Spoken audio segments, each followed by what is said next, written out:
আসসালামু আলাইকুম রহমতুল্লাহ বরকাত। প্রিয় উপস্থিতি, আমাদের হিজরি নববর্ষ শুরু হয়েছে 1447 হিজরির। তো একটা বছর চলে গেল, আরবি সনের নতুন আরেকটা বছর এসেছে।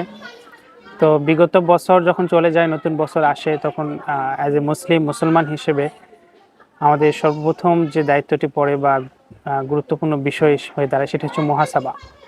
দেখুন, একজন দোকানি যখন সারাদিন বেচাকেনা শেষ করে সন্ধ্যাবেলায় ঘরে ফিরে, তখন কিন্তু দোকানের হিসাব করে, ক্যাশ বাক্সটা খুলে ওপেন করে হিসাব করে কত টাকা বিক্রি হলো, আম, সেখান থেকে প্রফিট কত আসলো।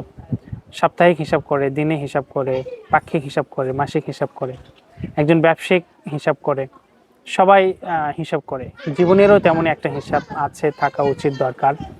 তো আমাদের একটি বছর চলে গেল, সে অনুপাতে আমরা জীবনের হিসাব নেব, এটাকে আমরা আরবিতে মুহাসাবা বলি। সাহাবাদের জীবনে আমরা একটা পাই।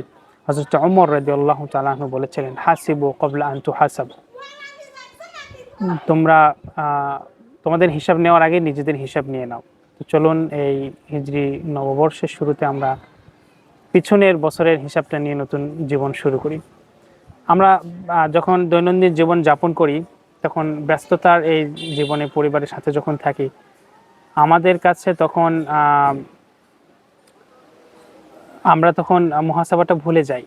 কিন্তু মূলত আমরা যখন একাকিত্ব থাকি, এককভাবে কোনো নিরিবিলি সময় পার করি, কোনো পুকুর পাড়ে বসে, নদীর ধারে, অথবা বাতাসে কোনো নির্জন এলাকায়, অথবা রাতের গভীরে আপনি বালিশে মাথাটা রেখে নিজের জীবনের হিসাবটা করতে পারেন।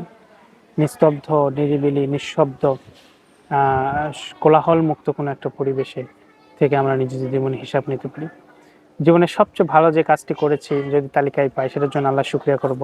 আর জীবনের সবচেয়ে মন্দ কোনো কাজ, গুনাহের কাজ যদি করে থাকি, তাহলে সেটার জন্য আমরা ইস্তেগফার করব। সম্ভব হলে যদি অন্যের সাথে সম্পৃক্ত হয়, ক্ষমা চেয়ে নেব। যে কোনোভাবে রিকভার করা পসিবল হলে আমরা সেটা করব। তো এই হচ্ছে আমাদের মুহাসাবা। এই বিষয়টা আপনাদের সাথে শেয়ার করলাম। আসসালামু আলাইকুম রহমতুল্লাহ।